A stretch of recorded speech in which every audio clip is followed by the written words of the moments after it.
Hello student आपन गोटे good news अच्छी आपंकर देखो आपंकर ओ डबल एस तरफ आप नुआ गोटे नोटिस आसकर डेट चेक करेंगे 29 आसी ये नोटिस नंबर आप चेक करेंगे। तो यहाँ आपंकर कौन आसी आपंकर एग्जाम कैलेंडर आप डिक्लेयर कर ओ डबल एस सी। तो आपंकर सेप्टेम्बर अक्टोबर नवेम्बर और डिसेम्बर 4 मास एग्जाम कैलेंडर आपंकर कौ एग्जाम हम आपंकर से आपंकर दे देती आपंकर ये। तो यहाँ आप excluding certificate verification and physical test आपंटा सर्टिफिकेट वेरिफिकेशन फिजिकल टेस्ट आप टाइमिंग देनी बट आप आउ सब एग्जाम आप एग्जाम टाइमिंग आप देखो यहाँ आपंकर recruitment calendar of the month of September. तो सेप्टेम्बर आप कौ एग्जाम हम ना आप सीजीएल हम आप जानते हैं जोड़ा प्रिलिम होता तार मेन रिटन एग्जामिनेशन हम जोटा कि आप 1/9 हम सेप्टेम्बर 1 हम और सेकेंड एग्जाम आपंकर assistant training officer 2024 degree and diploma only यहाँ आप मेन एग्जाम हम सेप्टेम्बर 2 आप एग्जाम हम आप CHSL और equivalent recruitment examination for specialist post यहाँ आप मेन एग्जाम हम जोटा कि आप 13 सेप्टेम्बर और 14 सेप्टेम्बर 2 दिन आप एग्जाम हम यहाँ आपंकर सेप्टेम्बर एग्जाम थिला। तापर आपंकर अक्टोबर आपंकर को एग्जाम अच्छी ना आप अक्टोबर अच्छी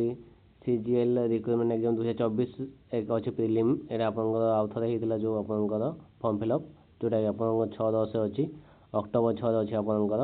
आउ combined recruitment examination for the post service having physical test SI of exercise यहाँ आप मेन रिटन एग्जामिनेशन अच्छी जोटा कि 17 18 21 22 23 अक्टोबर अच्छी जोटा कि आप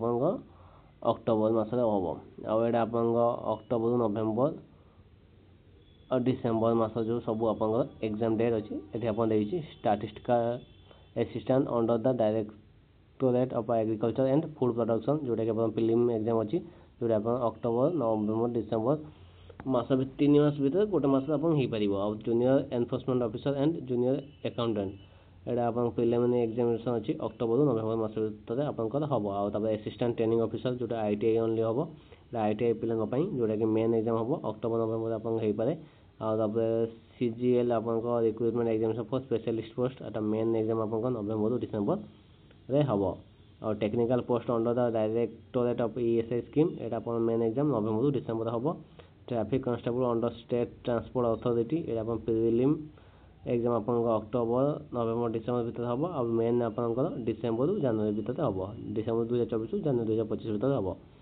तापर आप देखु combined technical service recruitment examination जोटा कि JEE civil JEE mechanical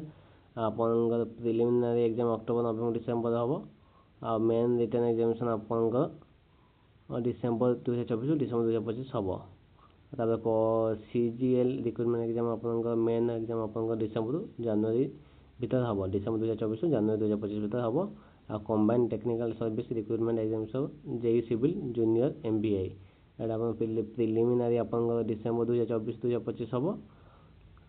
December 2024 या 2025 हम मेन एग्जामिनेशन 2025 टाइमटा देनी मैंने 2025 कौ मसटा देनी खाली 2025 लिखी तापर आप CGL recruitment examination for specialist post 2023 not covered under CGL specialist rules यहाँ आप मेन एग्जाम हम नवेम्बर डिसेम्बर 2024 आप 4 मास आप पूरा दे देती आप एग्जाम कैलेंडर। तो जो मैंने भी प्रिपेयर कर समस्त ऑल द बेस्ट धन्यवाद।